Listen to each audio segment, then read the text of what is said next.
آج 17 اکتوبر ہے. یا اللہ تیرا شکر کہ تو نے آج کا دن دکھایا اور ہمیں کل کے گناہوں کے عوض ہلاک نہ کر ڈالا. مولا کریم ہمیں آج اپنا شکر ادا کرنے کی توفیق دینا اور ہمیں وہ عطا کرنا جو ہمارے لیے اچھا ہو اور ہمیں چھوٹے بڑے گناہوں سے محفوظ فرمانا. 17 اکتوبر 1448 کو کوسوو میں جنگ ہوئی. یہ کوسوو کی دوسری جنگ کہلاتی ہے. ایک طرف ہنگیرین فوج تھی، ہنگری کی فوج، اور دوسری طرف عثمانی سلطنت تھی. عثمانی سلطنت کے خلیفہ سلطان مراد دوئم نے ہنگری کی فوج کو کھلی شکست دی.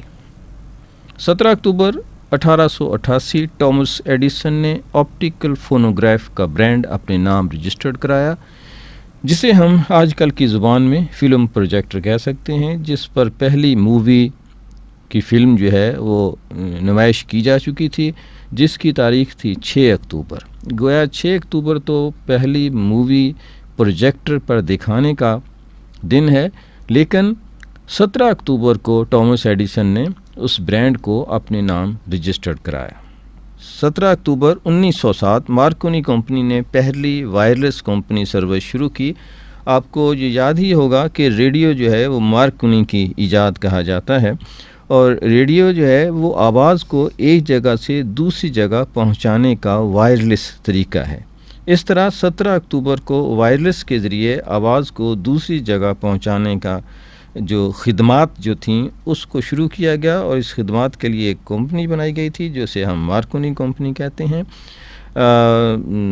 آپ کے ذہن میں ہو، شاید میں بات کرتا رہتا ہوں کہ ریڈیو جو ہے دراصل تو ٹامس ایڈیسن نے ہی ایجاد کیا تھا، لیکن وہ اس کی وہ شکل نہیں تھی جس کو ہم آج دیکھ رہے ہیں، یا اس کی جو کمرشل سسٹم تھی. مارکونی نے اس کے جو رائٹس تھے وہ ٹامس سے ہی خریدے تھے، اور خریدنے کے بعد اس کو امپروو کیا اور اس قابل بنایا کہ وہ ایک جگہ سے دوسری جگہ آواز کو بآسن پہنچا سکے.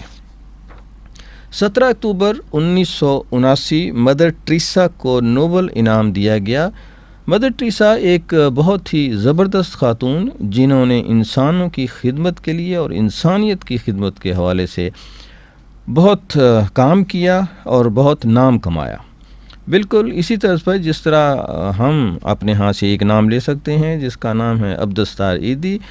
مدر ٹریسا کو اور عبدالستار ایدھی کو مقابلہ نہیں، ان کا یہ کمپیئر نہیں کیا جا سکتا، کیونکہ دونوں کے جو دائرہ کار ہیں وہ مختلف ہیں. میں صرف یہ کہوں گا کہ بات کرنے میں اور کام کرنے میں بہت فرق ہوتا ہے. عبدالستار ایدھی جیسی شخصیت ہوں یا مدر ٹریسا، ان پر بات کرنا بھی اتنا آسان نہیں ہے. آج کا دن تھا جی 17 اکتوبر، جب 17 اکتوبر 1979 کو مدر ٹریسا کو نوبل انعام دیا گیا انسانیت کے خدمات کے حوالے سے. 17 اکتوبر جی سر سید احمد خان کا یوم پیدائش بھی ہے. سر سید احمد خان 17 اکتوبر 1817 کو پیدا ہوئے، اور 21 مارچ 1898 کو 80 سال کی عمر میں انہوں نے وفات پائی. ایک دستاویزی پروگرام ہمارے پاس ہے، تو آئیے سنتے ہیں سر سید احمد خان کے حوالے سے ایک دستاویزی پروگرام. کچھ تبدیلیاں انقلابات کے ذریعے رونما ہوتی ہیں اور کچھ اصلاحات کے ذریعے. انقلاب یقیناً اپنا اثر دکھاتا ہے، لیکن کہا جاتا ہے کہ پچھلی 3 صدیوں میں انقلابات کے مقابلے میں اصلاحات کے نتائج زیادہ مؤثر اور دیر پا ثابت ہوئے ہیں. اہل قلم، اہل دانش، مصنف، قانون دان اور سائنسدان دنیا بھر میں معاشروں کی تبدیلیوں کا سبب بنے. ان کے برعکس گزشتہ صدی کے چند بڑے انقلابات کو خاطر خواہ مؤثر قرار نہیں دیا جاتا. 19ویں صدی کا عین وسط ہندوستان پر انگریز راج سر چڑھ کر بول رہا تھا. مسلمان انگریز حکمرانوں کے پیش رو تھے، اور یہی وجہ تھی کہ وہ ہر سطح پر سیاسی، معاشی اور سماجی تعصبات سے دوچار تھے. سید احمد خان ان دنوں علم، تدریس اور اصلاحات کی جدید راہیں کھوجنے میں مصروف تھے. انہیں شدت سے یہ احساس ہوا کہ انگریز کے غلبے کی بڑی وجہ مسلمانوں کی جدید تعلیم سے دوری ہے. اس نوجوان نے وقت سے صحیح سبق لیا اور یہ دیکھا کہ پرانے کون سے معیار ہیں جنہیں ختم کر دینا چاہیے اور نئے وہ معیار کون سے ہیں جنہیں تعبیر کرنا چاہیے اور ان کے مطابق زندگی کو انفرادی اور اجتماعی زندگی کو ڈھالنا چاہیے۔ سر سید کا خیال یہ تھا کہ جب تک مسلمان جدید تعلیم کی طرف نہیں آئیں گے وہ اپنے اس وقت کے جو بحران ہیں اور جو ان کی پسماندہ صورتحال ہے اس سے باہر نہیں نکل سکیں گے۔ 1857 کے بعد انہوں نے مسلمانوں سے ایک سوال کیا اور کہا کہ اے مسلمانوں، مجھے یہ بتاؤ کہ مٹھی بھر انگریز 7 سمندر پار سے چل کر آئے اور کروڑوں ہندوستانیوں کو غلام بنا لیا جس میں کروڑوں مسلمان، یہ کیا وجہ؟ خود جواب دیا، اگر تمہیں علم نہیں ہوگا، تعلیم کے ساتھ تربیت نہیں ہوگی اور دین کے ساتھ اجتہاد نہیں ہوگا تو تم بھیڑ بکریوں کی طرح ہوگے، جو بھی آئے گا تم کو ہاتھ کے لے جائے گا۔ سید احمد خان نے مسلمانوں کی علمی تعمیر کا بیڑا بلا شبہ ایک کٹھن دور میں اٹھایا۔ یہ وہ دور تھا جب مسلمان انگریزوں اور انگریز مسلمانوں کو مکمل طور پر رد کرنے پر تلے تھے۔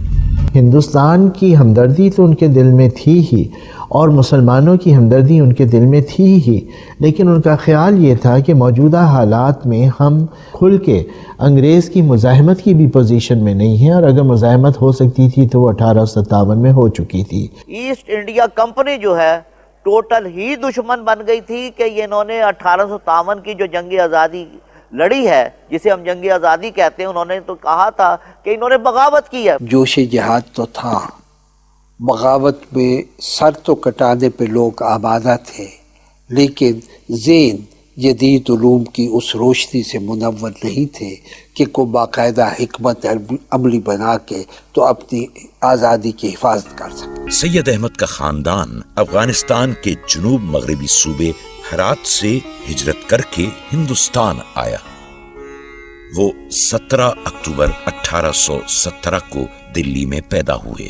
1839 میں کمشنر آفس میں بطور نائب منشی ملازم ہوئے۔ 1841 میں مین پوری اور 1842 میں فتح پور سیکری میں بطور مصنف خدمات انجام دی۔ مغلیہ دور میں ان کے خاندان کو اپنی علمی اور صحافتی خدمات کے باعث ایک مقام حاصل تھا۔ اس دور میں ان کے خاندان کو جواد الدولہ کا خطاب حاصل ہوا۔ آخری مغل شہنشاہ بہادر شاہ ظفر نے اس خطاب میں عارف جنگ کا اضافہ کر دیا۔ 1846 میں ان کا تبادلہ دلی ہو گیا۔ انہوں نے یہاں اپنی معروف کتاب آثار السنادید تحریر کی۔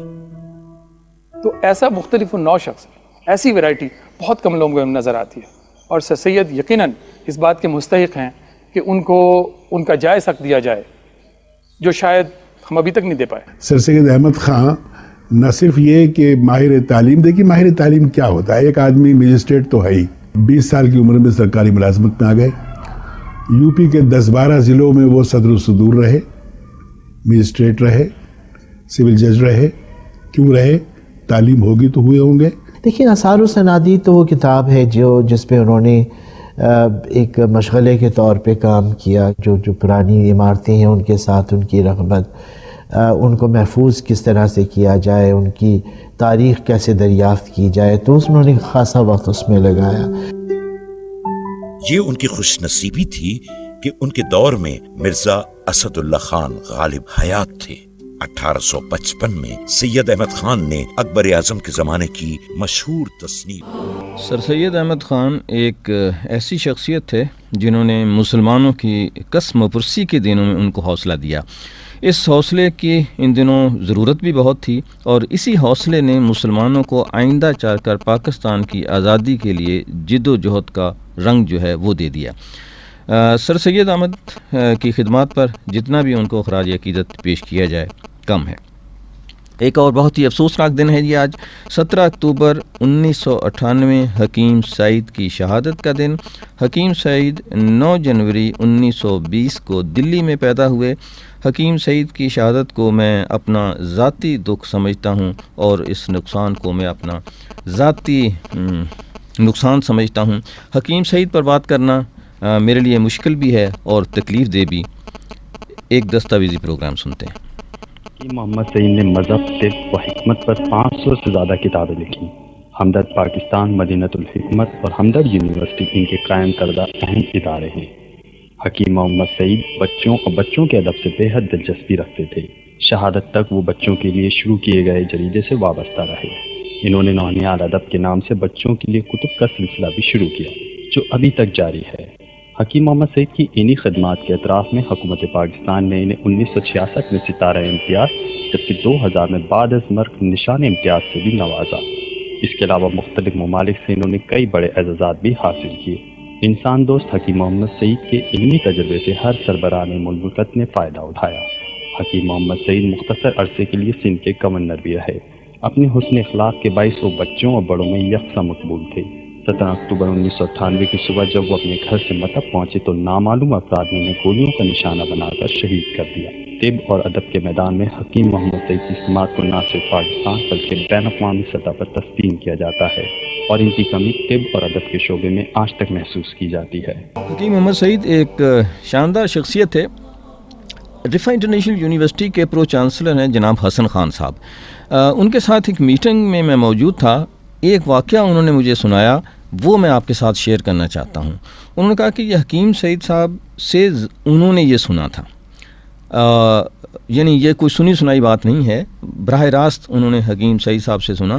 حکیم سعید صاحب کہتے ہیں کہ جب وہ انڈیا سے پاکستان میں آئے تو بہت ہی حالات جو تھے وہ قسم و پرسی کے تھے, مشکل میں زندگی گزر رہی تھی. تو وہ ادویات اور شربت بنا کر ایک ریڑھی پر رکھ کر کراچی کی سڑکوں پر نکلتے تھے اور ان کو فروخت کرتے تھے. ایک مرتبہ جب وہ یہ شربت اور ادویات جو ہے وہ بیچ کر واپس آئے اور انہوں نے اپنی والدہ سے کہا کہ آج میری سب سے زیادہ بکری جو ہے وہ ایک شربت کی ہوئی ہے جس کا نام انہوں نے شربت روح افزا رکھا ہوا تھا. تو والدہ نے کہا کہ بیٹا ایک بات آج یاد رکھنا کہ آج کے بعد اس شربت کی آمدنی جو ہے وہ اپنے گھر میں نہیں لے کے آنی, اس کو آپ مختص کر دیں رفاع عامہ کے لیے.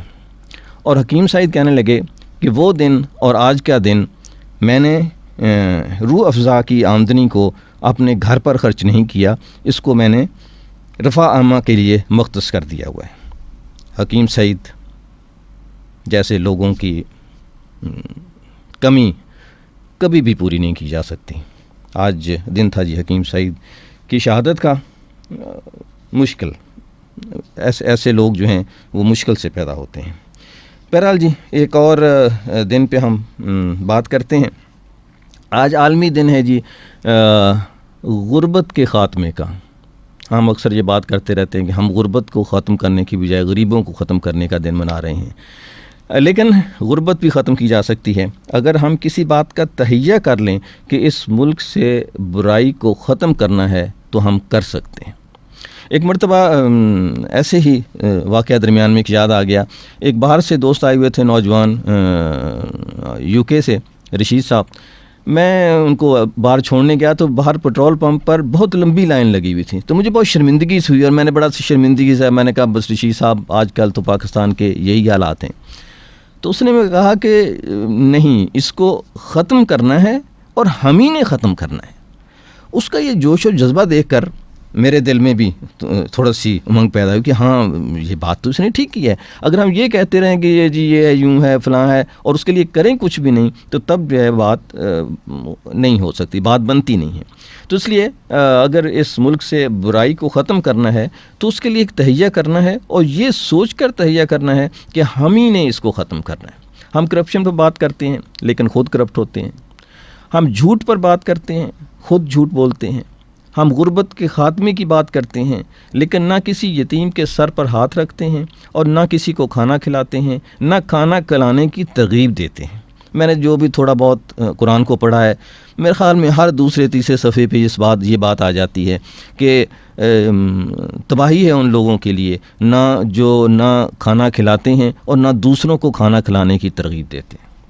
ہم نے سرکاری سطح پر اور غیر سرکاری سطح پر جو بھی پروگرام دیا ہوتا ہے وہ زکوٰۃ و صدقات جو ہے خرچ کرنے کا، جو سرکاری یا غیر سرکاری جو بھی ہوتا ہے، وہ اس کے نتیجے میں ہم ایک آرمی آف بیگرز جو ہے نا وہ بنا رہے ہوتے ہیں. ہمارے پاس زکوٰۃ و صدقات کے اربوں روپے ہوتے ہیں جن کو ہم ہزار دو ہزار روپے خرچ کر کے ان لوگوں کو دے کے، اور وہ لاکھوں کروڑوں اربوں روپے جو ہیں وہ ضائع کر دیتے ہیں.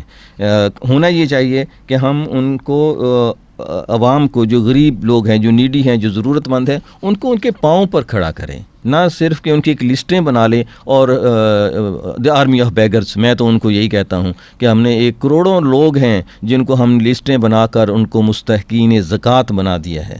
بہرحال حضرت عمر کا ایک واقعہ میں آپ کے ساتھ شیئر ضرور کروں گا کہ ایک دفعہ وہ اسی طرح زکوٰۃ کے پیسے جو ہیں وہ دیے جا رہے تھے، تو حضرت عمر کے قریب جو ہے ایک شخص آیا، اس نے اپنی ضرورت کہی. تو آپ نے پوچھا کہ آپ کو کتنی ضرورت ہے؟ تو انہوں نے کہا کہ مجھے 1 اونٹ کی ضرورت ہے. تو حضرت عمر نے کہا کہ اس کو 2 اونٹ دے دیے جائیں. صحابہ نے پوچھا کہ اس نے خود کہا ہے کہ مجھے 1 اونٹ کی ضرورت ہے، اس کی مانگ 1 اونٹ کی ہے، آپ اسے 2 اونٹ دے رہے ہیں. تو آپ نے فرمایا کہ 1 اونٹ تو وہ اپنی ضرورت کو پورا کر لے گا اور پھر اگلے سال پھر ضرورت جو ہے زکوٰۃ مانگنے آ جائے گا. اگر ہم اس کو 2 اونٹ دے دیں گے تو وہ 1 اونٹ سے اپنی ضرورت پوری کرے گا اور دوسرے اونٹ کو وہ بیچ کر ہو سکتا ہے کہ وہ تجارت شروع کر دے اور اگلے سال جو ہے وہ زکوٰۃ مانگنے نہ آئے. یہی ہوا، اگلے سال وہ شخص زکوٰۃ مانگنے نہیں آیا. ہم جو ہیں وہ زکوٰۃ و صدقات کے اخراجات کو اگر صرف ایک یہ مثال سامنے رکھ کر اپنا ایک ماڈل تیار کر لیں تو میرے خیال میں پاکستان کے میں سے غربت کو ختم کرنے کے لیے صدیاں نہیں چاہیے، چند سال کی ضرورت ہے.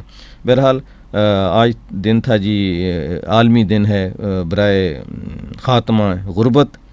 دعا ہے کہ اللہ تعالی ہمیں اس بات کی توفیق دے کہ ہم جو ہے دوسروں کا خیال کر سکیں.